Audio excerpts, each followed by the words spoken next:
મિત્રો, અત્યારે આપણે બહિષ્કોણનું માપ શોધવાના દાખલા શીખ્યા.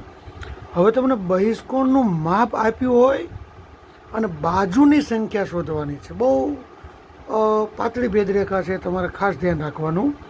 અત્યાર સુધી આપણે એવું જોયું 12 બાજુ, 15 બાજુ, 10 બાજુ આપેલી હોય અને બહિષ્કોણનું માપ શોધા. ષટકોણ એટલે કે 6 બાજુ, અષ્ટકોણ એટલે 8 બાજુ, આ દરેકનું આપણે બહિષ્કોણનું માપ આપણે શોધ્યું. હવે તમને જવાબ આપ્યો છે, એટલે કે બહિષ્કોણનું માપ આપ્યું છે. જેના બહિષ્કોણનું માપ 40 અંશ હોય તે નિયમિત બહુકોણને ખાલી જગ્યા બાજુઓ હોય. ખાલી જગ્યા બાજુ હોય. હવે સૂત્ર તો આનું આ જ છે, બહુકોણની બાજુની સંખ્યા ગુણ્યા બહિષ્કોણનું માપ બરાબર 360 અંશ. 360 અંશ. ફેરફાર થોડોક અહીંયા છે, એ આટલો ફેરફાર થશે, જોઈ લો. અહીંયા બહિષ્કોણનું માપ આપ્યું છે, બાજુની સંખ્યા શોધવાની છે. તો આને હું અહીંયા લખીશ, બાજુનું બહુકોણના બાજુની સંખ્યા, બહુકોણના બાજુની સંખ્યા જે મારે શોધવાની છે સંખ્યા બરાબર 360 છેદમાં બહિષ્કોણનું માપ જે તમને રકમમાં આપ્યું હોય. બહિષ્કોણનું માપ જે તમારે શોધવાનું હોય ને અહીંયા લખવાનું, જે આપ્યું હોય તે અહીંયા લખવાનું. બહિષ્કોણનું માપ 360 અંશ. બહિષ્કોણનું માપ રકમમાં 40 આપ્યું છે, છેદમાં 40. 360 ભાગ્યા 40 એટલે કે 9 પહેલાં 0 0 ગયા, 36 છેદમાં 4. તો અહીંયા હું છેદ ઉડાડું, 9 ચોક 36, 4 4 બરાબર 9 બાજુ.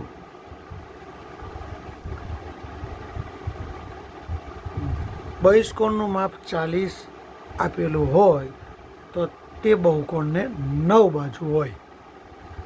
આ રીતે આપણે દાખલો ગણવાનો. બહુ સરળ છે, તમે પ્રેક્ટિસ બહુ મહત્ત્વની વસ્તુ છે. હવે બીજો દાખલો લઉં. 40ની જગ્યાએ હું તમને અહીંયા 30 રકમ લખું કે જેના બહિષ્કોણનું માપ 30 અંશ હોય તે નિયમિત બહુકોણને ખાલી જગ્યા બાજુ હોય. બધું જ આનું આ સૂત્ર પણ આપણું બહુકોણની બાજુની સંખ્યા ગુણ્યા બહિષ્કોણનું માપ બરાબર 360. બહુકોણની બાજુની સંખ્યા આ આપણે શોધવાનું છે. આને આપણે અહીંયા લખ્યું છે. જો હવે બહુ સહેલું છે, પ્રેક્ટિસ મહત્ત્વની છે. એ 360 અંશ, 360 મારી રકમમાં આ વખતે 30 આપ્યો છે. બહિષ્કોણનું માપ 30 આપ્યું છે. તો મીંડું 36 છેદમાં 3. 36 એટલે 12 તેરી 36, 3 3 12. હમણાં આપણે જ્યારે દાખલો ગણ્યો ત્યારે તમને ખ્યાલ હશે કે જ્યારે 12 બાજુ આપી હતી ત્યારે તેના બહિષ્કોણનું માપ 30 અંશ આવ્યું હતું. હવે તમને 30 અંશ બહિષ્કોણનું માપ આપ્યું છે ત્યારે 12 બાજુ આવી. એટલે આ ખાસ તમે ધ્યાન રાખજો. હજુ એક મિત્રો દાખલો જોઈએ કે જેના આ જ રીતનો, એટલે પ્રેક્ટિસ થાય તો જ તમને ખ્યાલ આવે. જેના બહિષ્કોણનું માપ 72 અંશ હોય તે નિયમિત બહુકોણને ખાલી જગ્યા બાજુ હોય. જોઈએ, સૂત્ર તૈયાર છે. બહુકોણની બાજુની સંખ્યા ગુણ્યા બહિષ્કોણનું માપ બરાબર 360 અંશ. બહુકોણની બાજુની સંખ્યા શોધવાની છે. અહીંયા લખી 360. મને બહિષ્કોણનું માપ 72 આપ્યું છે, છેદમાં 72. 360 ભાગ્યા 72 360 ભાગ્યા 72, 360 અંશ ભાગ્યા 72. હવે ડાયરેક્ટ ખ્યાલ ના આવે તો 72 ગુણ્યા હું 5 કરી જોઉં, 5 દુ 10, વધી પડી 1, 7 પંચા 35 ને 1 36, 360. તો 72 ને 5 વડે ગુણું તો 360 અંશ આવે. તો 5 બાજુ એટલે કે પંચકોણ, 5 બાજુઓ પંચકોણ હોય તો એના બહિષ્કોણનું માપ 72. હમણાં આપણે દાખલો ગણ્યો હતો કે પંચકોણ નિયમિત પંચકોણના બહિષ્કોણનું માપ શોધો, ત્યારે જવાબ 72 આવ્યો હતો. હવે 72 અંશ બહિષ્કોણનું માપ આપ્યું છે ત્યારે આપણને 5 બાજુઓ મળે છે. આ રીતે બહિષ્કોણનું માપ આપ્યું હોય ત્યારે બાજુઓ શોધવી અને બાજુઓ આપી હોય ત્યારે બહિષ્કોણનું માપ શોધવું. આ રીતે આખો કોન્સેપ્ટ ક્લિયર થતો હોય છે. મિત્રો, તમે પ્રેક્ટિસ કરશો એટલે તમને ખ્યાલ આવતો જશે. 72 આપ્યું હોય ત્યારે 5 બાજુઓ આપણે મળે છે. હજુ આ રીતનો એક દાખલો લઈએ કે જેના બહિષ્કોણ, પરીક્ષામાં ગમે ત્યાંથી પૂછે, તમારી રીત એક જ, જેના બહિષ્કોણનું માપ 36 અંશ હોય તે નિયમિત બહુકોણને ખાલી જગ્યા બાજુ હોય. બહુકોણના બાજુની સંખ્યા બરાબર 360 છેદમાં બહિષ્કોણનું માપ. આ વખતે આપણને 36 અંશ આપ્યું છે તો 360 ભાગ્યા 36, 36 દાન એટલે 36 ગુણ્યા 10 બરાબર 360.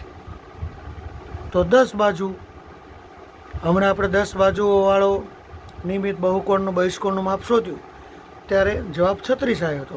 અત્યારે બહિષ્કોણનું માપ 36 આપ્યું છે ત્યારે 10 બાજુઓ, એટલે સૂત્રમાં તમારે ખાલી અહીંયા ધ્યાન રાખવાનું છે કે બહુકોણની બાજુની સંખ્યા આપણી 10 બાજુઓ મળે આપણને.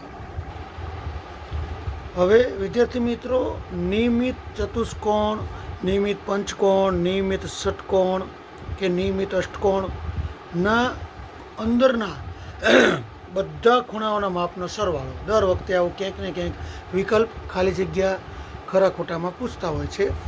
ફરીવાર, નિયમિત ચતુષ્કોણનો અંદરના બધા ખૂણાઓના માપનો સરવાળો પૂછે, પંચકોણના પૂછે, અષ્ટકોણના પૂછે, નવકોણના પૂછે, સાતકોણના પૂછે, જે કંઈ પૂછે તે નિયમિત અહીંયા આપણે નિયમિત ચતુષ્કોણના અંદરના બધા ખૂણાઓના માપનો સરવાળો. એના માટે એક સરસ સૂત્ર છે, નિયમિત બહુકોણના અંદરના બધા ખૂણાઓના માપનો સરવાળો બરાબર n-2 ગુણ્યા 180. અહીંયા આપણને ચતુષ્કોણ પૂછ્યું છે એટલે n બરાબર એ બાજુની સંખ્યા. આપણે n બરાબર 4 લઈશું તો ચતુષ્કોણમાં આપણને ખ્યાલ જ છે એ 4 - 2 ગુણ્યા 180. 4માંથી 2 જાય તો 2 ગુણ્યા 180 અંશ બરાબર 360 અંશ. ચતુષ્કોણના ચારે ખૂણાઓના સરવાળો 360 અંશ થાય, આપણને ખ્યાલ જ છે. એટલે આપણને જવાબ આપણો 360 અંશ આવી ગયો. હવે ચતુષ્કોણની જગ્યાએ પંચકોણ પૂછે કે નિયમિત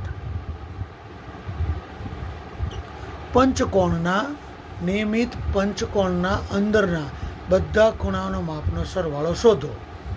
આ રહ્યું આપણું સૂત્ર કે નિયમિત બહુકોણના અંદરના બધા ખૂણાઓના માપનો સરવાળો. હવે પંચકોણ કીધું છે, પંચકોણ કે એટલે એની 5 બાજુ, તો 5 - 2, 5 - 2 એટલે 3, આ ગુણ્યા 180, 3 ગુણ્યા 180 તો 18 - 3 = 54, 540 અંશ. તો પંચકોણના અંદરના બધા ખૂણાઓનો સરવાળો 540. હવે ષષ્ટકોણ પૂછે એ અહીંયા રકમ આપણી ષટકોણની હોય એ રકમ સુધારી દઉં. નિયમિત ષટકોણના અંદરના બધા ખૂણાઓના માપનો સરવાળો. ષટકોણનું પૂછવું હોય સૂત્ર આનું આ જ. નિયમિત બહુકોણના અંદરના બધા ખૂણાઓના માપનો સરવાળો. ષટકોણ, ષટકોણમાં 6 બાજુ, 6 બાજુ 6 ઓછા 2 બરાબર 4. 6 ઓછા 2 બરાબર 4. તો 18 ચોક 72, ઘડી આવડવા પડે હો. 18 ચોક 72, 720 અંશ. તો નિયમિત ષટકોણના અંદરના બધા ખૂણાઓના માપનો સરવાળો 720 અંશ. હજુ એક અષ્ટકોણ પૂછવું કે નિયમિત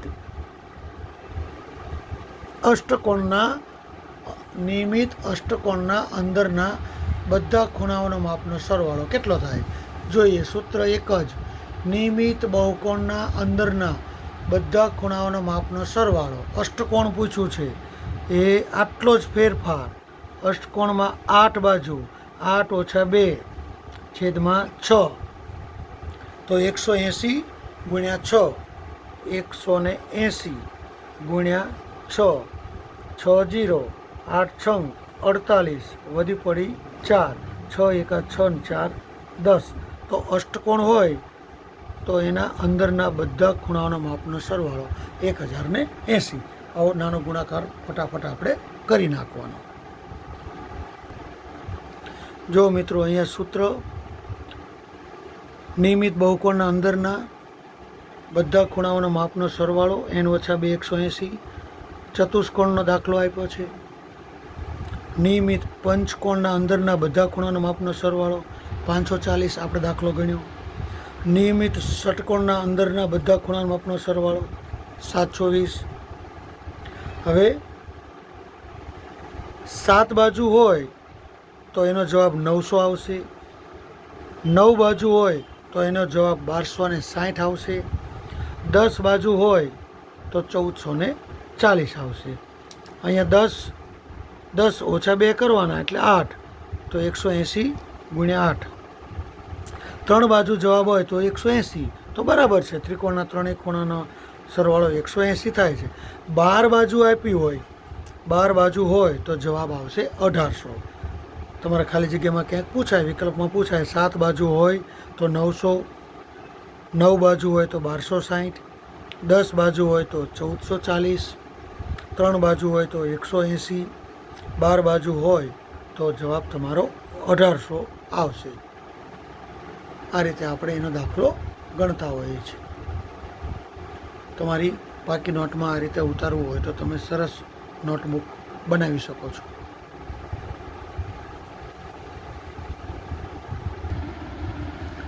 હવે મિત્ર જુઓ કે નિયમિત અષ્ટકોણના બહિષ્કોણનું માપ અને અંતઃકોણનું માપ. બહિષ્કોણનું માપ તો આપણે હમણાં શોધતા શીખી ગયા. હવે જોડે જોડે તમને અંતઃકોણનું માપ પણ પૂછે છે. તો શું? અંતઃકોણનું માપ જ્યારે પણ શોધવાનું આવે ત્યારે તમારે 180માંથી બાદ કરવાના. નિયમિત અષ્ટકોણના પ્રત્યેક બહિષ્કોણનું માપ 360. અષ્ટકોણ કીધું એટલે 8 ભાગ્યા, જવાબ આવ્યો 45. હવે નિયમિત અષ્ટકોણના અંતઃકોણનું માપ તો 180 ઓછા 45 બાદ કરો એટલે 135 મળે. ફરી વાર બીજો એક દાખલો જોઈએ કે નિયમિત 20 કોણના પ્રત્યેક બહિષ્કોણનું માપ અને અંતઃકોણનું માપ શોધો. તો નિયમિત 20 કોણના પ્રત્યેક બહિષ્કોણનું માપ. બહિષ્કોણનું માપ શોધવા માટે 360 છેદમાં જેટલી બાજુ આપી હોય તે 20, તો 18. હવે આપણે એનું અંતઃકોણનું માપ શોધવું છે. તો નિયમિત 20 કોણના અંતઃકોણનું માપ 180. અહીંયા 180 હતું, અહીંયા 180 ઓછા 18, તો જવાબ આવે 162. હવે તમને 15નું પૂછે કે નિયમિત 15 કોણના પ્રત્યેક બહિષ્કોણનું માપ અને અંતઃકોણનું માપ શોધો. તો નિયમિત 15 કોણના પ્રત્યેક બહિષ્કોણનું માપ 360 છેદમાં 15. હમણાં આપણે અગાઉ દાખલા જોયા તે, તો જવાબ આવ્યો 24. તો હવે નિયમિત 15 કોણના પ્રત્યેક અંતઃકોણનું માપ, અંતઃકોણનું માપ 180 માઇનસ 24, 156. આ રીતે અંતઃકોણનું માપ પણ મળે. બહિષ્કોણનું માપ મળે એટલે અંતઃકોણનું માપ 180માંથી અંતઃકોણ બાદ કરો એટલે બહિષ્કોણનું માપ મળે. અને બહિષ્કોણનું માપ શોધવાનું હોય તો 180માંથી અંતઃકોણ માપ બહિષ્કોણ બાદ કરો એટલે અંતઃકોણ મળે, અને અંતઃકોણ બાદ કરો એટલે બહિષ્કોણ મળે. પણ 180માંથી બાદ કરવાના હોય છે.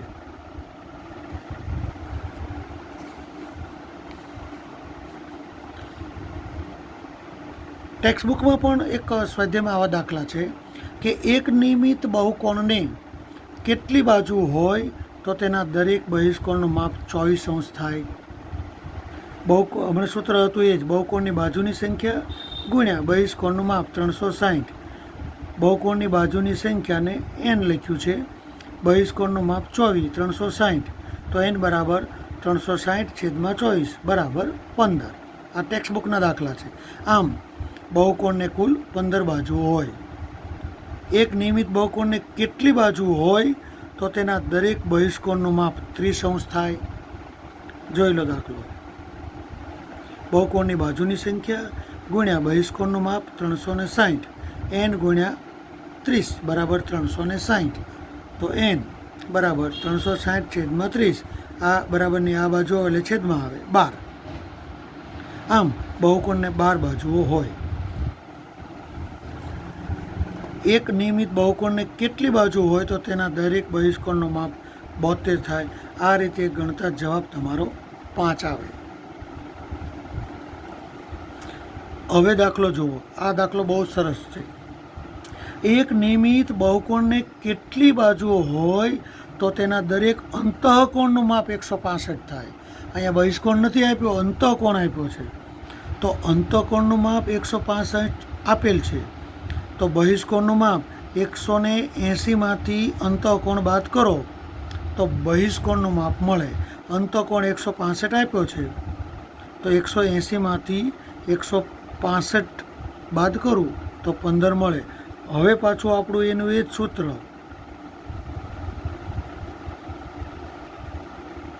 n ગુણ્યા 15. બહિષ્કોણનું માપ આપ્યું છે 360, 360/15 24. આમ બહુકોણને 24 બાજુ હોય.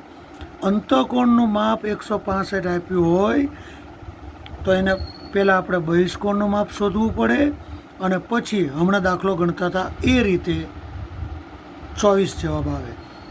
હજુ ફરી એકવાર દાખલો જોજો બરાબર.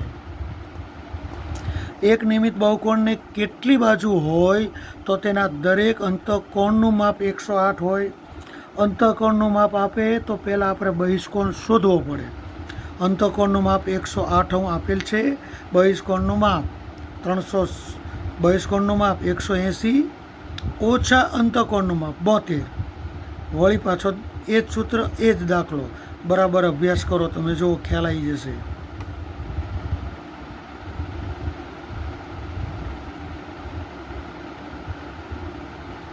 તમારો જવાબ 5 આવે. 360/72 બરાબર 5.